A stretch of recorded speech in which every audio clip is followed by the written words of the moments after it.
Hello and good evening, everybody, and I'd like to welcome you back to my next episode of Album Rant. And well, just like last time, I have to start this off with an apology because I was not here last week. And the reason is really quite simple. I was busy. For 4 straight days, from Wednesday till about Sunday, I did not have a chance to breathe. I was so busy and exhausted. And I'm sorry, guys, something had to give, and I unfortunately chose Album Rant. But I hope to rectify that this evening and get right back on schedule. And tonight, I am going to return to the world of two of my favorite artists ever. And that would be lead vocalist of the late Ronnie James Dio and one of the all-time greatest guitarists of all time, Ritchie Blackmore. And I have discussed this act before on Album Rant, but I am going to focus my attention tonight on the band Rainbow, which was essentially the Ritchie Blackmore solo band. And I am going to talk about their second studio release entitled Rainbow Rising, which you see right there on the front cover. And this is actually going to be my second Album Rant episode that focuses on Rainbow. The first time I covered their live album from 1977, which was entitled On Stage, and man, that was an experience. But anyways, just to kind of set the stage once again. I've told this story before, but if you've missed the last episode I did on these guys, you might want to pay attention. But it all started with a band called Deep Purple. Yes, that Deep Purple, of which Ritchie Blackmore was a member of and was the lead guitarist, and quickly gained the reputation of being one of the greatest guitarists ever, alongside Jimmy Page and Tony Iommi, and they had a ton of success in the early 70s with albums such as In Rock, Fireball, and Machine Head. Well, in 1974, as you know, they traded out their lead vocalist and bass player in favor of David Coverdale and Glenn Hughes, and they were really pushing for the band to go in a different direction. More of a bluesy, soul-y, funky direction, and it worked for a while, but the second album that they put out together, entitled Stormbringer, really did not sit very well with Ritchie Blackmore. He really felt the band was starting to diverge way too far from their roots and the sound that made them very popular. And while I did like the Stormbringer album, it was definitely a step down with some of the albums that came before it.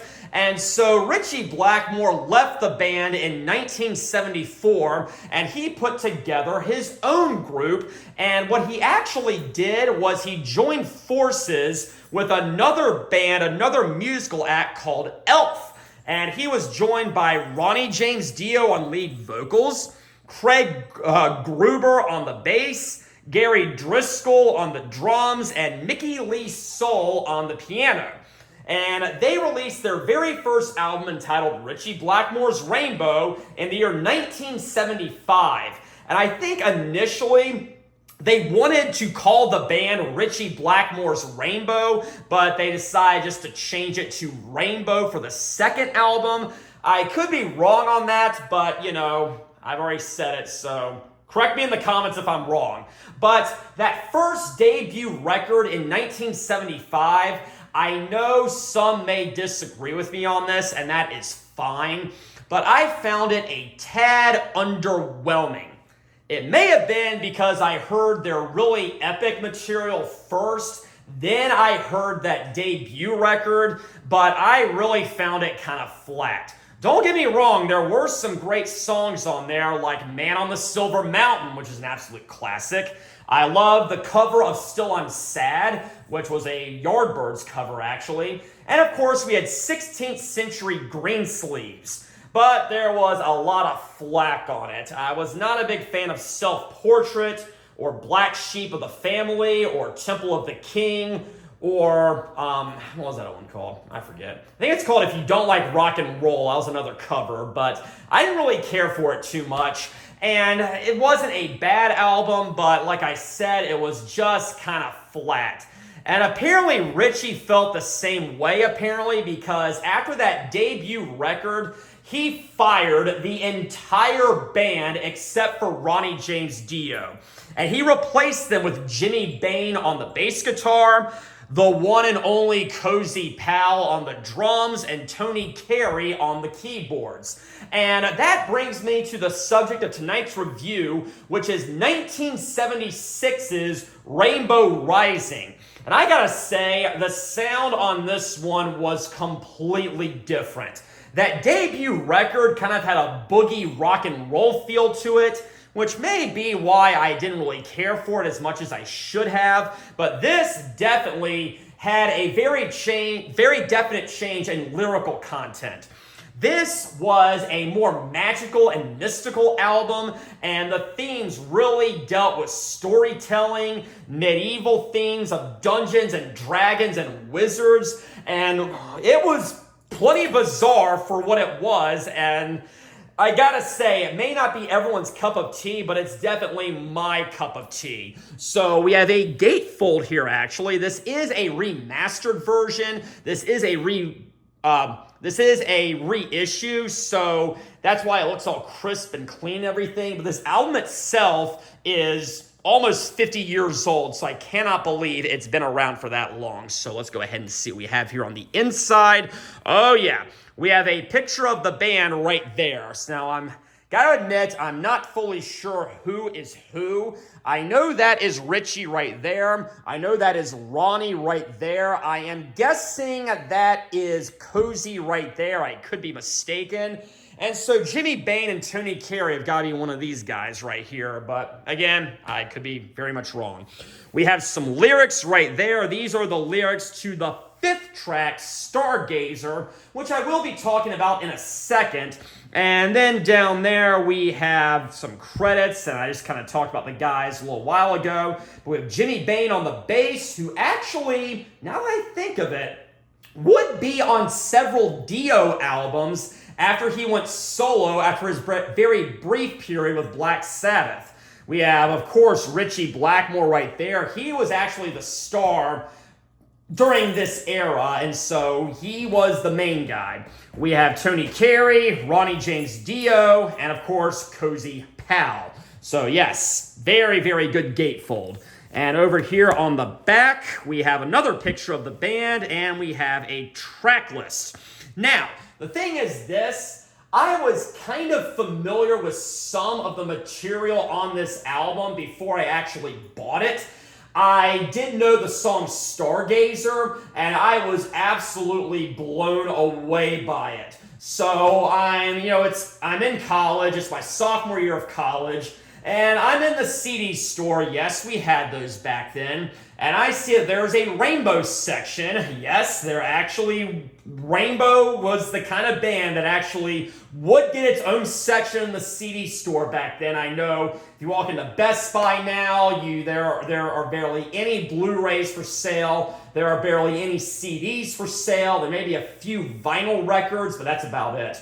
But I found this album on CD, and I was like, oh, I think I'll pick this up. And so I'm driving home with my friends. I didn't have a car back then. And we stopped for a bit, and they had to go into some building on the campus. And so I put the CD in, and I decided to, preview it. And the very first song that came up was Tarot Woman.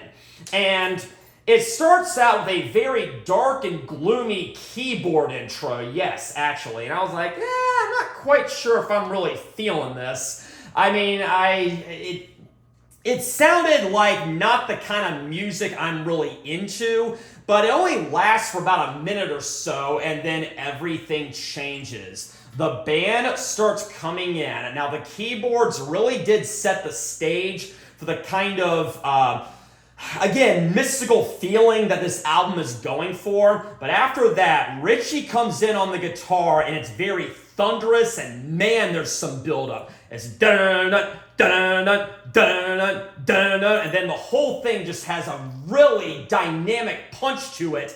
And man, Everybody is just clicking on this. The bass, the drums, the guitar, and it's just got such a thunderous feel to it. And then, of course, Ronnie comes in, maybe in about a minute and a half or so, and goes, I don't want to know. Someone tells me no, no, no, no. A trace that's in the sand. The line's behind my hand. I may have said that incorrectly, too late now. But man, that chorus. Beware of a place, a smile on a bright, shiny face. I'll return, how do you know? Tarot woman. Man, it is just absolutely amazing. And again, it's got that dun-dun, dun-dun, dun-dun feel to it, and it just carries over into the entire thing. The sound on this album is so much more slick, well produced, and just everybody is just on point on this album, and Tarot Woman kicks things off very, very well. This is produced by Martin Birch, who I have talked about on previous episodes. He has produced many Iron Maiden, Black Sabbath, and Whitesnake albums, and well, he also produced a couple Rainbow albums, and at least with his work with Whitesnake, I felt he kind of dropped the ball. He does not drop the ball here at all. This has got such a great sound to it, and Tarot Woman really sets the stage very well. Then we get Run with the Wolf, which is a little bit more mainstream than maybe Tarot Woman was. It's a little bit more simplistic and a little bit more by the numbers. But again, I mean, the sound is just absolutely there. Again, the production, it's just absolutely nailed on this album. But again, it's only about 3-4 minutes or so, and it's a little bit slower, but still it flows incredibly well. And again, the band is just completely knocking it out of the park. Then we come to Starstruck, which, aside from Stargazer, is the song that most people remember from this album. Again, it's a little bit more accessible than some of the more lengthy progressive compositions on here. But again, it's a little bit slower. It's actually a little bit bluesier, actually. I would still definitely call this heavy metal, but it's got more of a blues approach than maybe some of the other stuff on here. But apparently it's about a girl who was, well, starstruck with the band, or starstruck with some of the members, and it's reflected in the lyrics. But again, it goes dun dun dun dun dun dun dun dun dun dun. I probably did that incorrectly, but I tried my best. But then we come to Do You Close Your Eyes, which I believe is a cover. I do not quite know what or who it's a cover from, but the beginning is just very electric. Ritchie comes in at the very beginning, and he's just howling, and man, what an intro. What a very, very metallic, electric intro. Dun-dun-dun, dun-dun-dun, dun-dun-dun, and man, again, Ronnie is just on point. He is one of the greatest vocalists ever.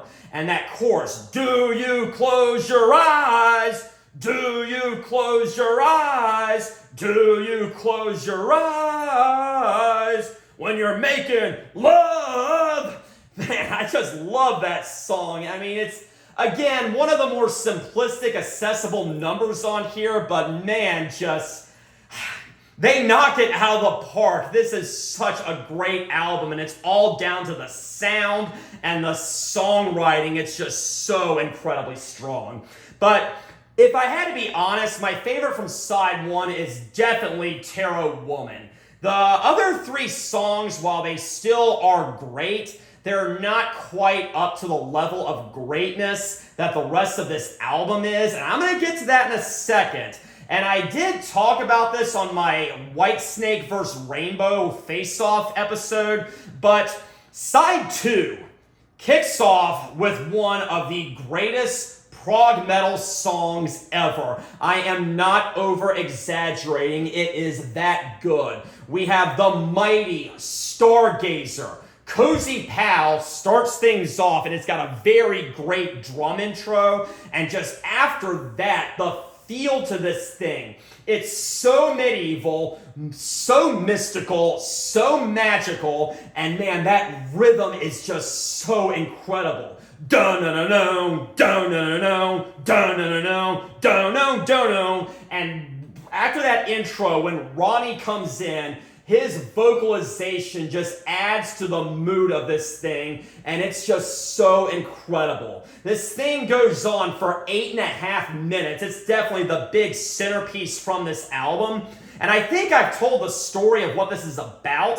From what I have gathered, from what I've interpreted, it's about a wizard back in medieval times who is using Jewish labor, or Jewish slave labor, as I should say, to build him a tower far above the sand because he thinks he can fly. He thinks if he climbs to the top of the tower, he can fly from it and exert his dominance over the realm. And the whole thing just keeps building up and building up and building up. And just like the tower is, but once he gets to the top, when he thinks he can fly, he falls instead, and time stands still as there's blood on the sand.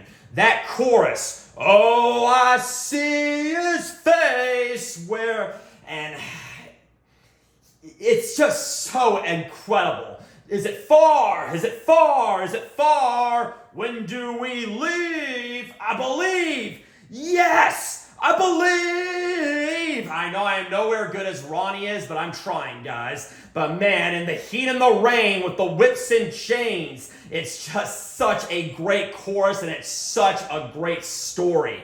We have 2 verse-chorus arrangements, and then man, Ronnie just has a killer guitar solo.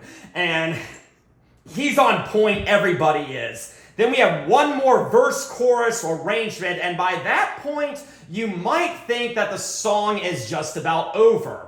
Well, guys, we're only at about the 6-minute mark or so, and this thing's 8.5 minutes. Yes, we have a 2.5-minute outro, and this is one of the best outros I have ever heard, because Ronnie just goes off on this coda, it seems, but the song is nowhere near over, and it just keeps going and going and going. My eyes are bleeding, yet my heart is leading, yeah, and I just love that outro.